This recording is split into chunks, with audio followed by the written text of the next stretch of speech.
त्याला ज्या ज्या ठिकाणी खंड पडत नाही त्याला म्हणायचं तो शब्द आहे अखंड. अभंगातला पहिला शब्द आहे अखंड. वाचे, वाचे म्हणजे आपल्या वाणीमधून, वाणीला 6 दोष असतात. आटू वेगू विंदाणू अशा शंका प्रतारणू हे संन्यासीले गुणू जे वाचा 6 असतात.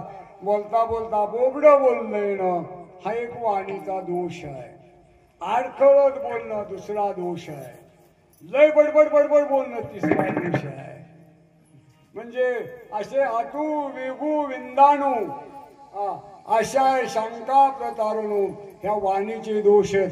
पण एक लक्षात घ्या, दिवसभर जर काम केलं ना तो आपले शरीरातले इंद्रिय एकदम दुःखी होतात, शिणून जातात. मला सांगा, रात्रंदिवस काय केलं? कधी जीभ दुखली का कोणाची? जीभ कधी दुखती का? हात दुखन, पाय दुखन, पोट दुखन, जीभ कधी दुखली का? आणि दुखत असलं हात वर करा, मी औषध देतो. विचार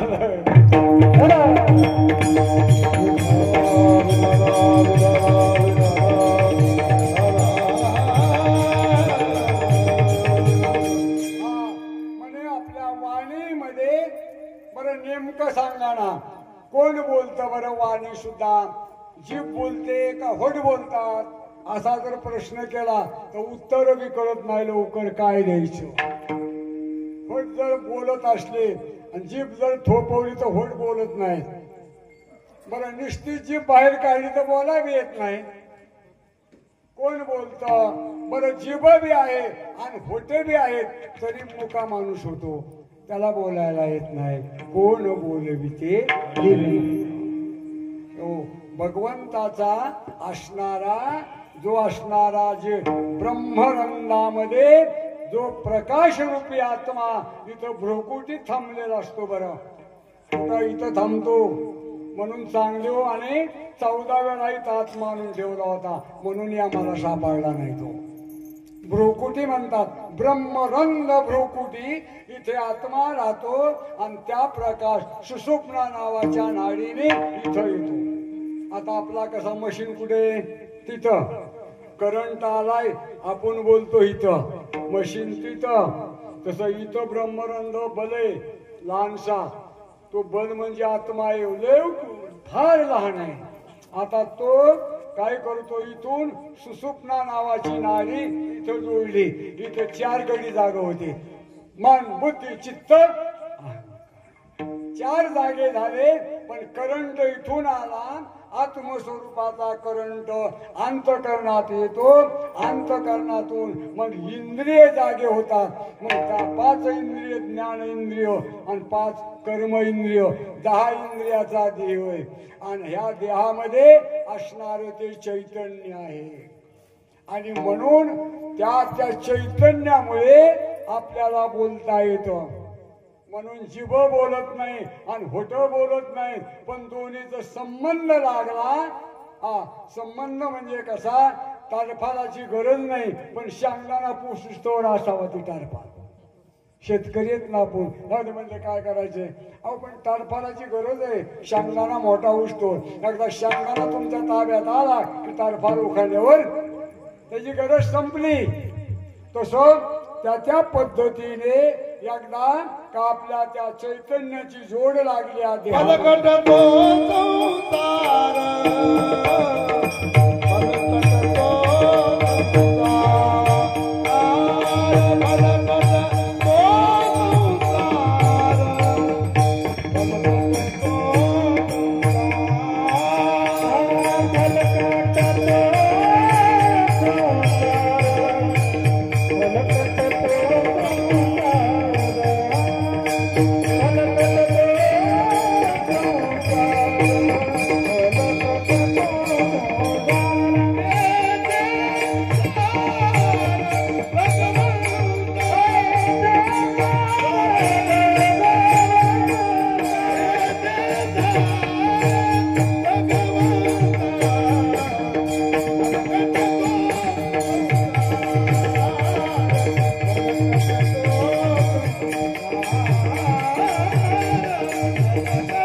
मोठं आहे. बरं एक सांगताना दोन प्रमाण, एक ह्या बाजूला प्रमाणे, एक बाजूला प्रमाणे. देवे दिला देह भजना गोमटा.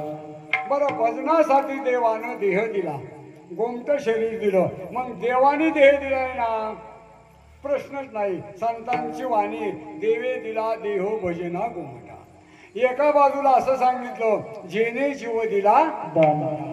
मग जीव बी दान त्याचाच आणि देह बी त्याचा. मग आपलं काय, देव जीव बी देवाचाच, शरीर बी देवानं दिलं. मग आपण कशाला माकडायचंय, सारं त्याचंच आहे ना. मग कशाला म्हणायचं आई असोन ती तसो, माकडायची काय गरज नाही. एक दिवस त्यानं जीव काढून घेतला की ह्याचं गेलं आणि ह्याचं बी गेलं.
बराच गावातलं बाकीचं कुणाचे कपडे वगैरे ते वाळवट घेऊन जाते.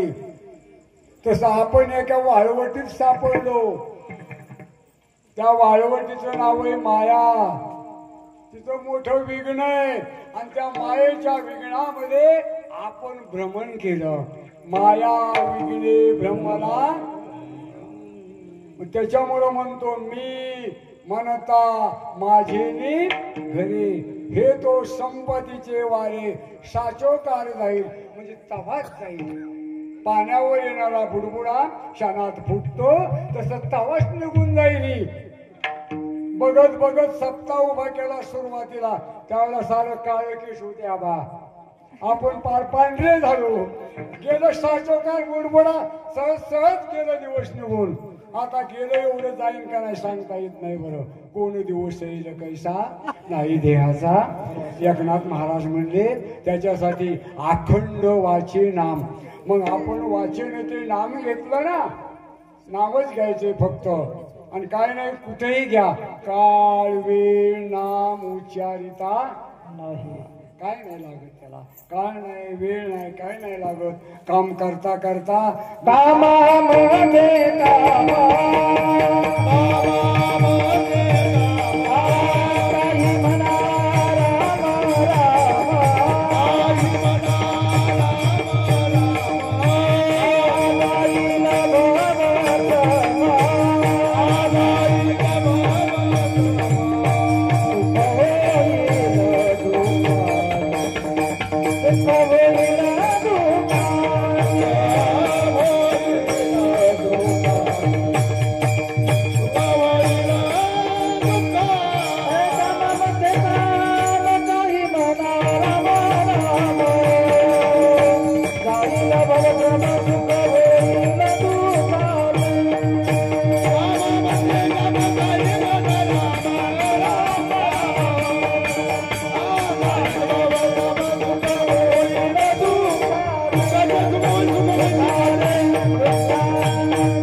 चिंतन करत जा.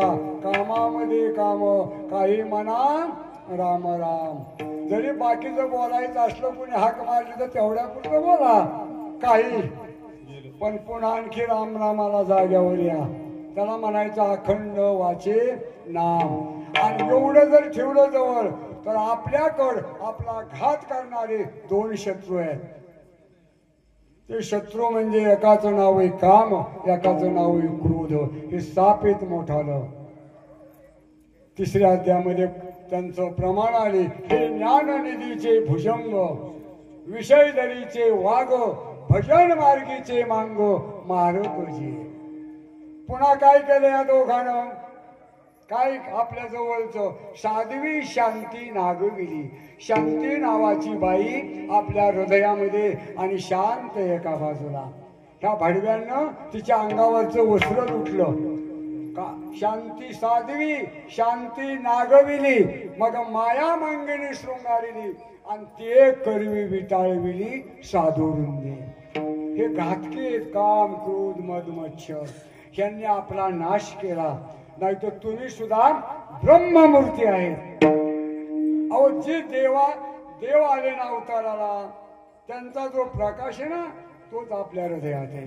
म्हणूनच म्हणले हो तैसा हृदया माझी मी रामायण आपल्या हृदयामध्ये. मग राम चराचर व्यापक आहे तो. मग एवढं तरी म्हणा कमीत कमी. बाकी अज्ञानाला नका का कळाना, पण जे आपले वारकरी मंडळी आहेत ना संप्रदाय सप्त्यामधले, ही जी जग आहे ना, कमीत कमी तुम्ही असं म्हणा ना ही विष्णूचं रूप आहे. नका का तुम्ही धन्यर पण तोंडान तरी म्हणा.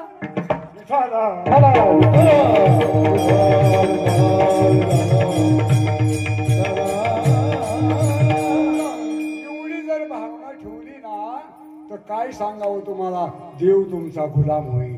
विष्णुमय जग वैष्णव हा धर्म आहे आपला. संपूर्ण विष्णुमय जग हे असं मानावं करी साधूचं लक्षण आहे. जग ब्रह्मरूप जाणं हे साधूचे लक्षण आहे. अरे हे सारं ब्रह्मच आहे असं ओळखून आपलं जीवन जावं. मग काय गरज नाही कशाची. देव तुम्हाला सहज हातात घेईल. तुमच्या चैतन्याला निश्चित आपल्या प्रकाशात जमा करेल.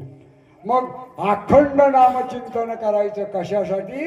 ह्या वैऱ्यांना वाटूळ व्हाव्यांचं, कामाचं, क्रोधाचं. बऱ्याच जणाला फसवलं.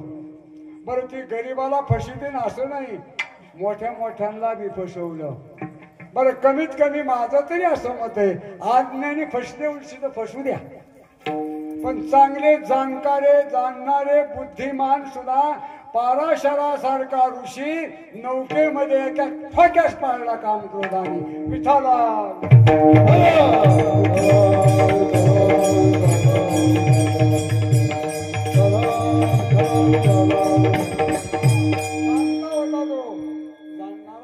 ऋषी होता, पण काम क्रोधाने ठोक्यास पाळला. तुकाराम महाराज म्हणले जाऊ द्या, त्याला एका टोल्यास पाळलं म्हणले पराशरानं, आणि मी सुद्धा ठोका देतो म्हणले. त्याला काय करायचं? क्रमांक 2, पहिलं विश्वामित्रानं 20,000 वर्ष तप केलं. पहिल्या तपाला मेनकेनं त्याच्या तपाचा नाश केला. त्याला कामानं पछाडलं विश्वामित्राला, तोही टोल्यास पाळला. दुसरा पुन्हा जाऊ द्या म्हणला, चुकलो. पुन्हा विश्वामित्राने 20 वर्ष तपश्चर्या केली. आता नाही फसणार म्हणला. नाही फसला, पण अहंकार जवळ राहिला. पहिले गेले 20, आता हे 20. मग कोणी हाक महाराज या राजर्षी राजा होता तो, गाधी राजाचा मुलगा होता विश्वामित्र.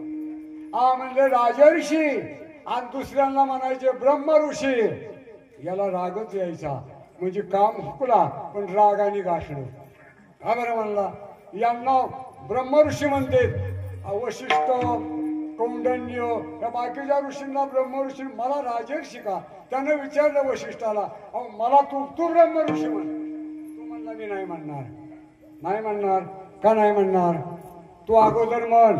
मी नाही म्हणणार. धर मुलगान टाक मारून. विश्वामित्राने वशिष्ठाची 100 मुलं मारली. तर ती म्हातारं तिकडेच बसलं होतं. जाऊ द्या म्हणलं, त्याला काय करायचं तसं करू द्या. ह्याला वाटायचं आता तरी म्हणेल मला ब्रह्म ऋषी. राग यायचा. नाही म्हणत ना, एवढा राग आला. क्रोधानं त्याला गाठलं. आज संध्याकाळी रात्रीमध्ये ह्याच्या डोक्यात दगड घालायचा. मुलं तर मारलेच, पण याला बी मारायचं. आश्रम आहे, आश्रमाच्या भोवती एक झाड आहे, झोपडी पुढं झाडाच्या पुढं गादी टाकलेली आणि गवताची गादी, त्याच्यावर आसन टाकलं आणि वशिष्ठ झोपलेले आहेत आणि अरुंधती माता त्यांचं पायाचं हाताचं चरणाची सेवा करत आहे. रात्र मध्यान्ह आली, पूर्ण चंद्र आला माथ्यावर आणि हा दगड घेऊन त्या झाडाच्या फांदीवर बसलेला. आता टपल्याला दगड मारायला, पण आता मालकीन सेवा करते ना, पायाची सेवा चालली, डोक्याची सेवा चालली, हाताची सेवा चालली. काय करावं राग यायचा, ही कवा उठून जाईल आणि मी कवा दगड घालील. तेवढ्यात बोलता बोलता मालकीन काय म्हणते, आजचं ही चांदणं आहे ना, लय लय कितीतरी फार तेजोमय. त्यावेळेला वशिष्ठ काय म्हटले, हे चांदणं चंद्राचं नाही, या वनामध्ये माझा विश्वामित्र ऋषी तप करतोय आणि त्याच्या प्रकाशाचं ही चांदणं आहे. आणि हा वर दगड घेऊन बसला डोक्यात घालायचा. यानं विचार केला, 100 मुलं मारलीत तरी हो म्हणतोय माझ्या विश्वामित्राच्या तपाचं तेज आहे. दगड तर फेकून दिला, पण फांदीहून खाली उडी मारली आणि चरणाला मिठी मारली आणि मग थाप टाकली आणि मग म्हणलं, तुला आता काही नाही, तू आता ब्रह्म ऋषी झाला. विठाला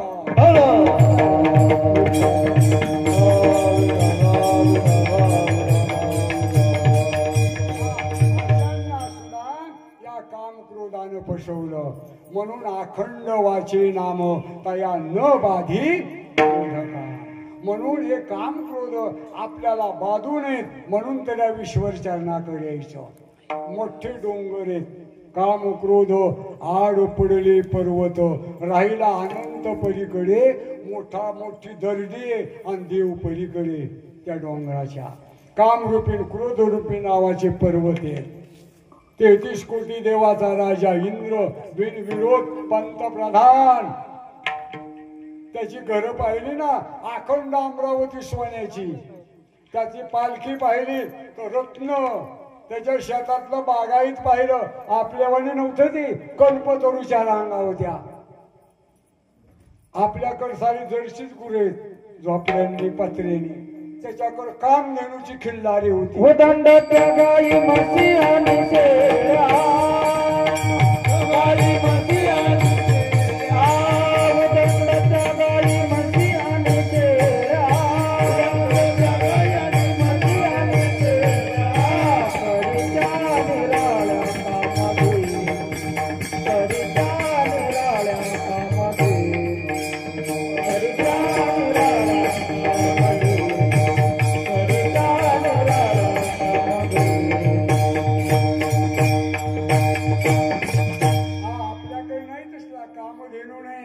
शेळ्या गाई म्हशी असतील, या जलशी असतील, कुणाच्या म्हशी असतील, कुणाच्या खिलाऱ्या गाय असतील. त्याच्या इंद्राच्या त्या अमरावतीमध्ये कामधेनूची कल्प होती. फक्त खाली बसायचं आणि मागायचं, काय मागायचं तेवढे देणार ते. चिंतामणीची गुदाम होती भरलेली. आता श्रीमंतीला काय कमी होतं, पण त्याला तेवढं. आणि उच्च पदाच्या माणसाने खालच्या पदावर कधी येऊ नये, त्याच्यासाठी संप्रदाय जागा करायचा. शहाण्या माणसाने फसावं का? तो सुराचा राजा आहे, राजाचं पद मिळालंय स्वर्गावर. नाही त्याने विचार केला आणि एका भोळ्या ब्राह्मणाच्या झोपडीत आला. गवताची झोपडी होती आणि आला त्या झोपडीला काडी लावायला आला. अरे श्रीमंत माणसाने केवढा जरी उन्माद केला ना, तरी गरिबाची घरं मोडू नयेत. हे आमच्या संप्रदायाचं खरं बीज आहे. विठाला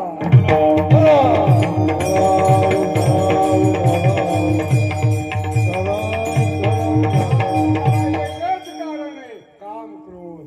त्यानं गाठला ना तो इंद्र सुद्धा आणि आपल्या अंगाचं वाटोळं करून घेतलं. त्या भोळ्या ब्राह्मणानं शाप दिला त्याला, हे बाबा भामट्या, अरे आमची ताडातोड केली तर तुझ्या अंगाला 1000 गरदाड पडतील, असा शाप देऊन टाकला त्या इंद्राला. काम क्रोधाने शाप चंद्राला दिला. चंद्र फसला गेला, गुरु माता कळाली नाही, अशी माणसं फसलेत. ह्याला फसवण्याला हे दोनच साप आहेत, काम आणि क्रोध. आणि यांचं वाटोळं करण्यासाठी अखंड वाचे नाम तयान बाधी विठोबा रखुमार. हो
हे दोन शत्रू आपल्याला बाधित नाही म्हणून अखंड नाम चिंतन करावं.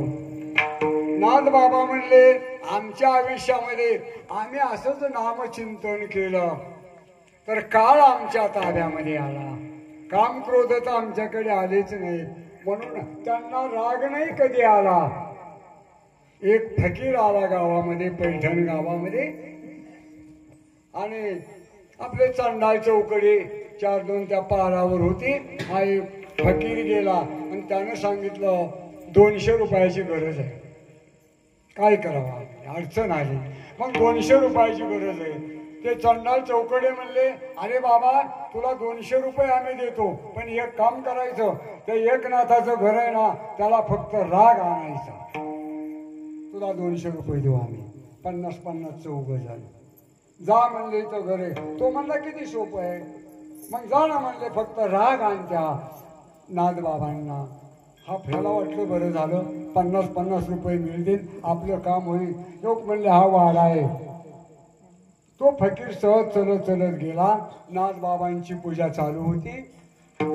हा गेला, पायातलं काही त्याने चप्पल काढली नाही, तसाच गेला आणि नाथबाबांच्या पूजा चालली होती त्या देवतेवर जाऊन नाचला. नाचायला सुरुवात केली.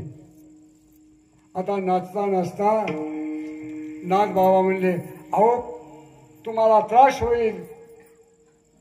नाचायच्या अगोदर चप्पल काढली, दरवाजात नाचायला सुरुवात केली. नाथबाबा म्हणले अहो तुम्हाला नाचायला तुमच्या खालून पायाला हे आमच्या मूर्ती टोचतील, शांत शांत राहा. त्यानं विचार केला, आपला पहिला प्रयोग फुकाट गेला. देवावर नाचायचं म्हणल्यावर कमीत कमी नाथाने म्हणावं ना, कोण रे बाबा तू इथं कशाला नाचायला आला.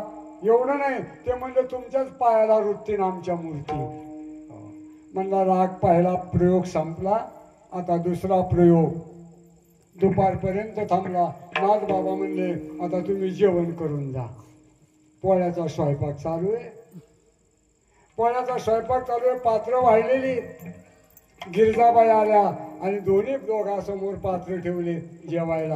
आणि हे उठलं आणि गिरजाबाईच्या पाटकुळी बसलं. आता तरी नाथाला राग येईल ना, आपल्या मालकिनीच्या कुणीतरी पाठीवर बसल्यावर तुम्हाला बसून द्यावं वाटेल का? नाही तर करताना प्रयोग व्हायचा फजिती. करू नका तसं. गिरजाबाईच्या पाठीवरती बसला फकीर. नाथबाबा काय म्हणतात, अरे तुझा हरीच बसलाय म्हणखी. हरिपंडित आहे ना आपला मुलगा, तोच तुझ्या पाठीवर बसला.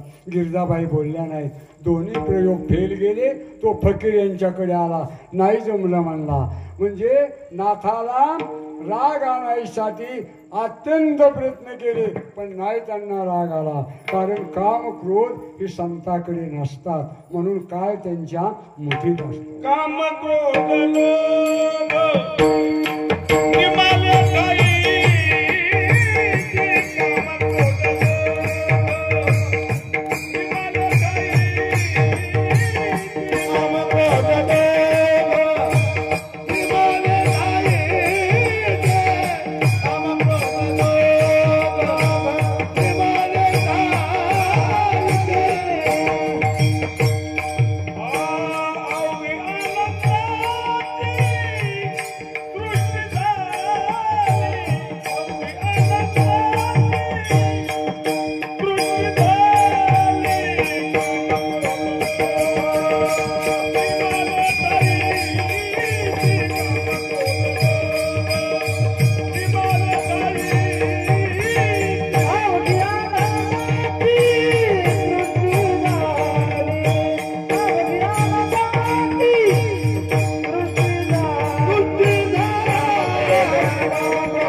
संपले, ते मेले. आणि मग काय झालं, अवघी आनंदाची सृष्टी झाली. पाहावे तिकडं आनंद तयार झाला. मग काय आनंद कोणता, माई जगन्नाथ आणि बाप बी अवघे चित्रे लोके आनंदाचे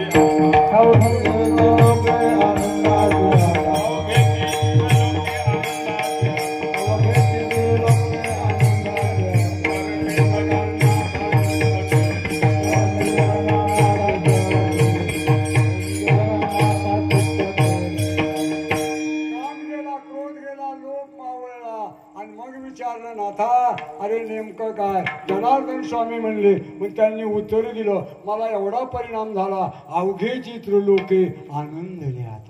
आता आनंद तयार झाला. आणि तो कोणता, तो चरणी एकच चरण दिसलं, ते जगन्नाथाचं. आणि मग आईकडे पाहिलं तरी जगन्नाथ, बापाकडे पाहिलं तरी जगन्नाथ, आणि कुत्र्याकडे पाहिलं, गाढवाकडे पाहिलं म्हणून तर पाणी पाजलं, तोही जगन्नाथ.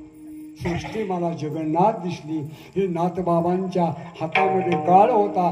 प्रयाणाच्या वेळेला नाथबाबा म्हणले, आता झालं माझा अवतार कार्य संपलेले.